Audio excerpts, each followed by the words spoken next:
Hi guys, and welcome back to my channel. If you're new here, my name is Peachy and this channel is all about my Sylvanian Families collection. For today's video, we're going to be unboxing another new exciting set that I have added to my collection recently. This is the brand new Fox family. They're a Japanese exclusive at the moment and they came out in July 2026. Currently, the only way to obtain this family directly yourself would be to either go to one of the official Sylvanian Families physical shops in Japan and purchase them, or place an order for the official online shop in Japan. However, they only ship within Japan. As such, I got mine from Kobe, Japan. They're always my go-to for Japanese exclusive products where I can't physically order them myself. The family name for this family is a little bit unclear at the moment, but I think it might be just Fox. They are also not the first Fox family we've seen in the range. There have been a number over the years, so we'll go through those as well, because it's always nice to have a little bit of history as well as looking at the newest items. So rewinding back all the way to 1985, we see the first Fox family that were in the range.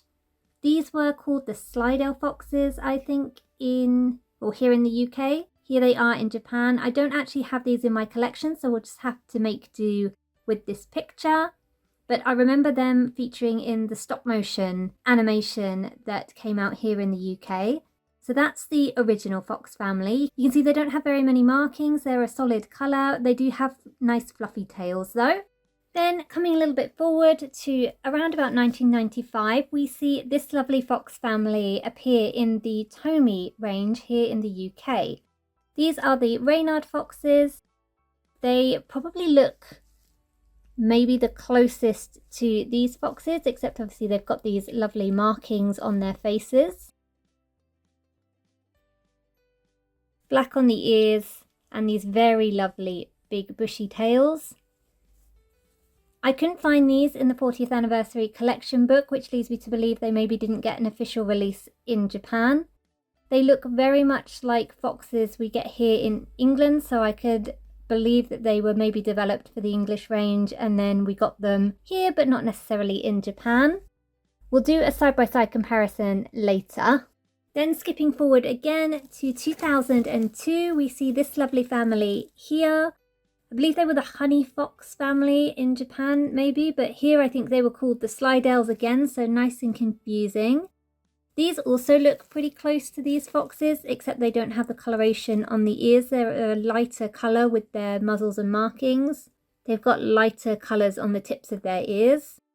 They again have these lovely big fluffy tails like we just saw on the Reynards, and cute little baby foxes as well.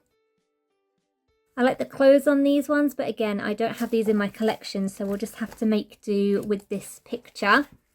And then coming forward quite a big jump now to 2022, and we have the Fennec Fox family. Now, obviously, this is a different breed of fox with their big ears, but I thought it was still worth including them because they are foxes, or in the Fox family. So we can see all the different sets there, and there have been various other Fennec Foxes released. This is the core family, first releasing in Japan in 2022. I do have these in my collection, but I don't think we'll do a comparison just because they are a completely different type of fox. And that's all the Fox families I am aware of in the range. If there's any that I've missed, please let me know down in the comments, but I think I've covered them all. So now let's get to unboxing this newest Fox family from 2026. These exclusive families always have such lovely boxes. You can see they look like they're in a kind of library in their house with a grandfather clock and these bookcases. On the outside we've got this nice kind of grey wall with ivy and some purple bricks. Nice lawn with all these pretty flowers. Got some planters and more flowers around this side. Same again over here, but different planters, which is always a nice attention to detail, a nice different pattern with the ivy as well. On the back, we've got the usual warnings. You can see the 2026 marker just here, and then a little bit of a story, which I'll run through Google Translate and we can hear a little bit later. These boxes are beautiful for display. If you do like to keep your families in the boxes, these are some of my favorites. I think they just look perfect just like that. But we will go ahead and get them out because I am an out-of-box collector.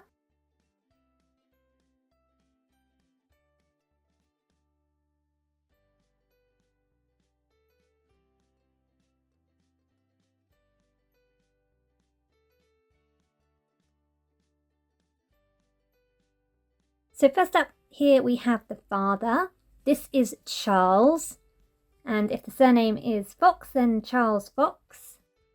If that does turn out to be their surname when they come over into the, or if, but hopefully when they come over into the worldwide range, I might well change that and think of something a little bit more inventive maybe. I saw when these were announced there were some concerns about how pale they are, and they are pretty pale. I don't think they look quite as pale in real life as they do on camera, and definitely not as pale as they looked in the kind of production images where they would have been under bright studio light. But they are definitely much paler than the Reynards. Let's do a quick side by side there. You can see how much paler they are. I really love the clothes here. So he's kind of got this silky undershirt sewn to this waistcoat. The waistcoat has this really pretty patterning on it, nice ribbon detail with a bow, and then obviously his shirt collar you can see there. It is two separate pieces, which is most unusual these days. So he does have a separate pair of trousers. Whilst this is a more kind of silky feel, these are very much more the sturdy cotton we'll be used to in some of the older sets, to be honest. And they have these nice tucked details down the front just to make them look extra fancy.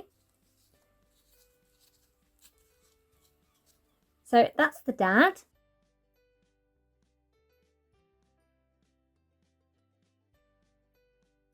Then we have the mother. This is Minerva, which I think is a brilliant name, especially for a fox. It just really suits her, I think. Her dress is absolutely lovely. It's got a kind of almost Victorian Edwardian vibe to it, which is probably what drew me to these foxes in the first place. I can't resist a historically dressed critter. So her dress is all one piece sewn in the back. You can also see her tail here. These are the kind of posable pipe cleaner-esque tails, but they are quite nice and thick.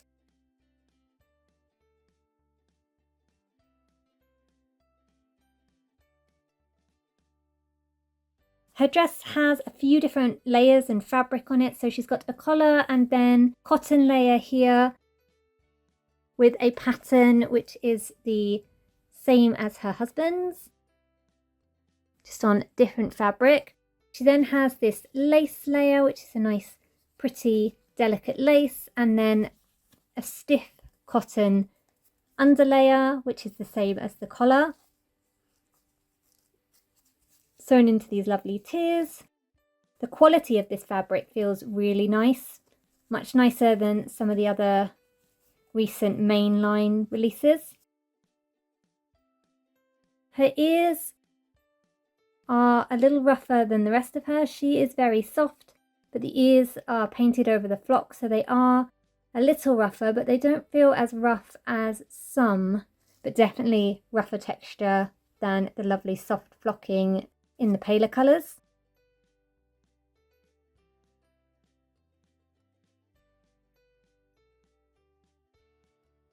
Next up we have the brother. This is Quinn. I love how this family has this fabric running throughout their clothing. So this is the same fabric as the dad's waistcoat. He also has these pin tucks down the front of his trousers, just like his father.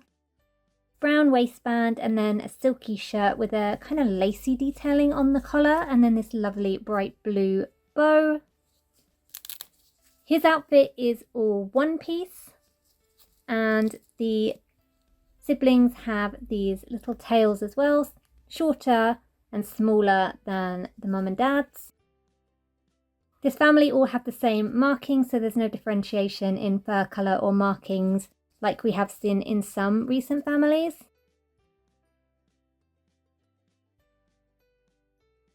Very cute. Next up we have the sister figure. This is Hermia. Her dress is really pretty, or it might even be like a skirt and blouse. But the fabric here on her skirt and collar are the same as the fabric on her mother's dress, or the colour and print anyway. Then she has this lovely lacy detailing over a silky blouse. And this cute brown ribbon waistband bringing it all together. All one piece as you'd expect from the dresses, and she has her little tail poking out the back. There's some nice pleating on the skirt as well to give it lots of nice volume. Elastic in the sleeves to make these little puffs as well. She also has this adorable matching beret with the bow on it. I love when they put the berets on the girls. I just think they're so cute. Held on with elastic. Might have been nice if the elastic was more of an orangey colour to better blend in with the fur, but small complaint really. I think she looks absolutely adorable, and the beret does have a little hole for her ear to poke through.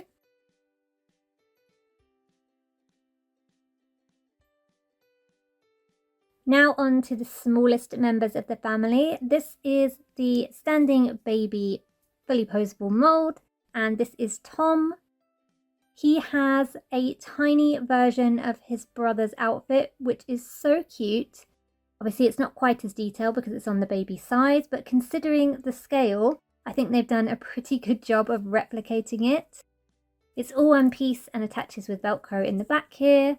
No tails on this size of figure. That's very normal for this baby size across all the different families. He just looks like such a cute little mini-me. I love it. Absolutely adorable.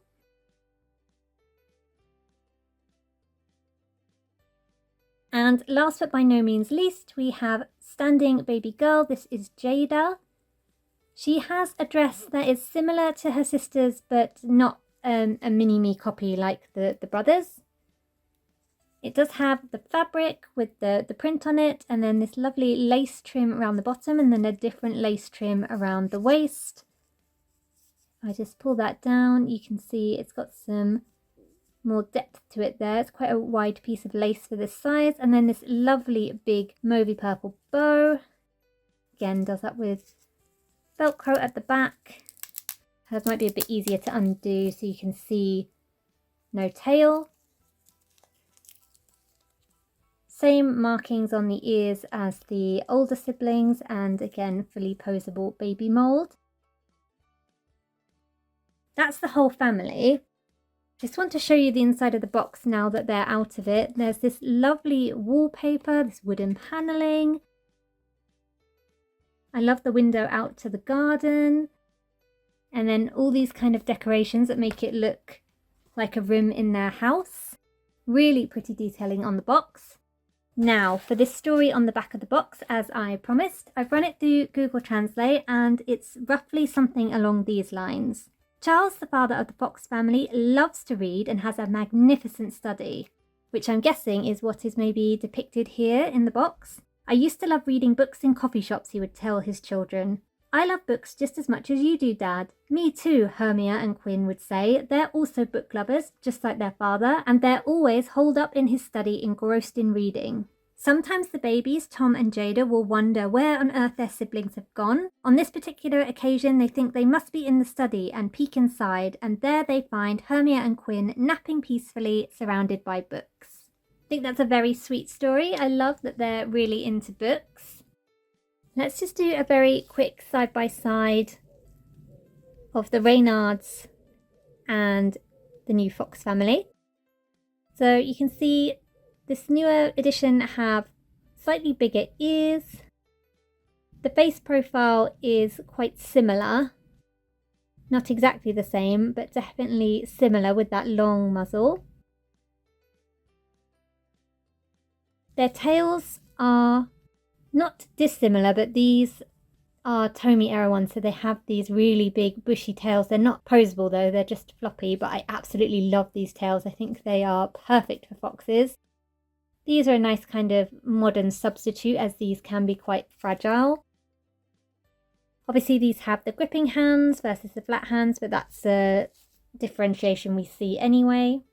And the Reynards have additional markings on their faces here.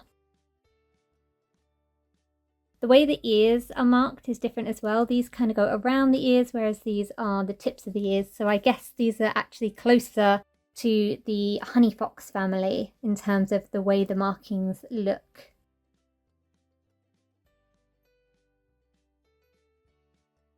I've just put everyone together in almost like a family portrait style. I can imagine this being like a picture on their wall. I really love foxes. I have some foxes that like to play around in my garden, so I absolutely adore foxes. So when I saw that we were getting not only a new fox family, but a new fox family in historical-esque clothing, I knew I had to add them to my collection. I also love the colours on the clothing. This kind of purpley mauve is just so pretty. All in all, I'm pretty happy with the quality of the fabrics chosen. There's not very many buttons and beads and things like that, so it'll be interesting to see if we're kind of moving away from that to more fabric elements, or whether we'll be going back to that at a future point. But for these particular outfits, I think I can live with it. I hope that isn't a permanent change though. I hope we do see buttons and beads and things on outfits in the future, because I think they just add such a nice level of detail, especially on these exclusive families that do have a slightly higher price point. Overall though, very happy with this family, super glad I added them to my collection, and really happy to see another woodland family getting a release. I think in my village, this family are definitely going to be running either a library or a bookshop or some combination of the two. I think they are the perfect family for that, with their love of reading. And with that, I think we've reached the end of today's video. Let me know what you think of this family down in the comments. Thank you so much for watching, and I'll see you again next time. Bye bye for now.